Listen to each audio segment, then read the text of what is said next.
While football is creating the buzz in Bloomington, there is a basketball game today inside Simon Scott Assembly Hall as the 17th ranked Hoosiers host the Panthers of Eastern Illinois. Good afternoon, everyone. Alongside Alex Hines, I'm Austin Platt. Alex, it was the Mackenzie Mbako show on Wednesday in Indiana's season opener. Career high 31 points for him in that opener, but I was more impressed with the defense, 9 rebounds. That's something he said he's been working on, and he's creating a more well-rounded. Indiana is familiar with schools in the OVC, but so are the Panthers with Big Ten opponents. For more on that, we welcome in the third member of our team, Kara Adams. 18 points apiece as we take a look at the Indiana huddle. One of those guys being one of the biggest prizes in the transfer portal. For more on that, we send it down to Kara Adams. Back here at Assembly Hall for game number 2 of non-conference play for Indiana. We take a look at some of the storylines around the Big Ten. Big Ten has done very well so far in the non-conference play, and obviously when you have Purdue that has won 28 consecutive non-conference games at Mackey Arena, that certainly helps.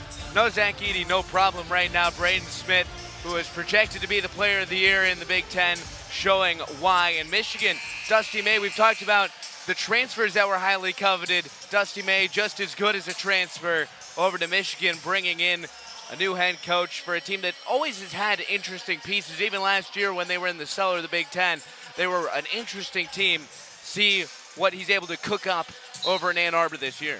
Hoping to have similar success to what Penn State had last year with a first-year head coach. Tucker off the inbound, gets to the basket and scores.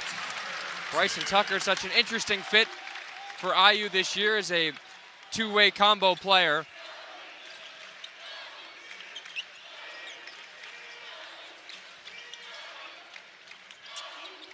Eastern Illinois very quiet offensively in this second half, looking to change that, and Frooster knocks down a 3. Well, I was about to say they were 3 of 14 in these first 8+ minutes of the second half, but Frooster said, Austin, hold on there. I'll knock down a 3 and change that.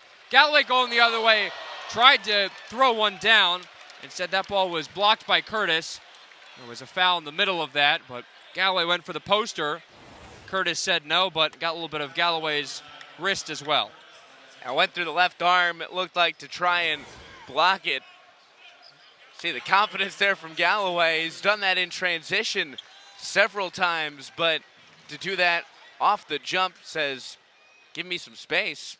I'll go right to the rack. Galloway knocks down the first free throw. First time at the charity stripe today. Galloway was just 53% last year at the line.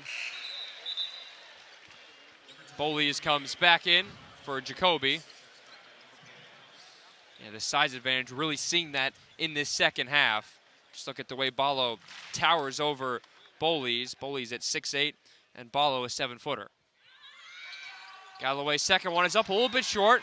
Mbako trying to grab the rebound. Ball goes out of play. Both teams looking for the possession, but it will go back to the Panthers. Yeah, that's the difficult thing for Eastern Illinois. They don't have a ton of height, and the guys that they do have that are taller, Bolies, for example, Cully, they're not necessarily scorers, which makes it really difficult to put multiple of them on the floor at the same time. The guard play is really what moves their offense. But unless you want to throw two guys who are more defensive-minded, it can be very difficult. That ball went off of the foot of Shelton. And you mentioned the pressure it is on those 3 guards to score. And certainly the pressure mounting for Eastern Illinois as their deficit increases. Just 10 points from outside of those 3, Stapleton, Shelton, and Frooster, who combined for the rest. And Kale has 2 off the bench, and Jacoby has 8. Luke Goody in the corner. Now to Bryson Tucker into the lane, pulls up. Can't knock it down. And Mbako grabs the rebound, puts it back up and in. 6th offensive rebound for IU on the day, and they're now leading by 17. Looks like they took to heart what Mike Woodson said after that SIUE game about not getting beat on the offensive glass, especially Mackenzie Mbako. Again, that hustle to come in from outside to get the board. Great defense from Galloway and Ballo. And Mbako ahead to Goody, brings the ball down, sees he's behind the line, fires, and connects. Luke Goody for 3, his second 3-ball of the game. Indiana's lead now up to 20. Frooster trying to respond. Can't do so. Tucker the rebound. Galloway, clever pass. Goody on the other side. Can't get it to go. Ballo couldn't bring down the rebound as Tucker went up for it. That three went in, I feel like they would have brought the house down. Well, that's what Goody brings. A guy who's a sharpshooter and can really step into his shot. That's the same shot he was practicing in pregame warmups when we were here watching. It was step in, shoot, catch, shoot. Very quick release, and we saw it there on the make and then the miss. And Baco checks out to a warm round of applause. Here is the Goody three that did go in. Ballo knew it on the other end of the floor, put his hands up in the air. And Goody with that celebration. Last year off the bench, averaged just 6 points, but shot the three ball at 39%. As he gets the steal here, ahead to Galloway, clever pass to Tucker! Defense to offense, just like that. And Indiana's lead in the blink of an eye has gone up to 22. My goodness, Austin. First the steal, the little clever flick on pass essentially from Galloway to find Tucker, and the freshman, it's his turn to jam one home. Just look at that, just a little tap almost on the side, no look from Galloway, and then Tucker getting up there. 70-48 the lead. Whatever that message was at halftime from Mike Woodson clearly worked. I don't know if it was a halftime snack that worked either, but whatever it was, Indiana has responded quite well. Ballo gets the rebound. Rice directing traffic ahead. Finds Goody. He tried another three. That one wouldn't go. And Shelton comes down with the rebound. Goody's got plenty of IU history in his family. His uncle Trent Green played 12 years in the NFL. Ironically, his cousin Ben Skoranek won a Super Bowl with the Rams a few years ago as a receiver. And his father Craig was a two-way football player at IU for 2 years.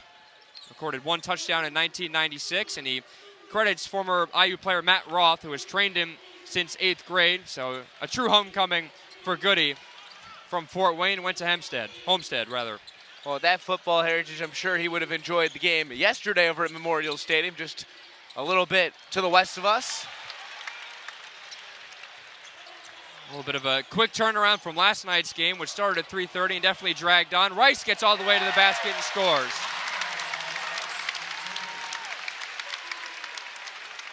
And Austin, this is an Indiana team. It feels like when they get their confidence, the possibilities are endless for this team. They were playing a little bit off balance in the first half. Another tie-up on the other end. They scored as many in this period already in 12 minutes as they did the entire first half.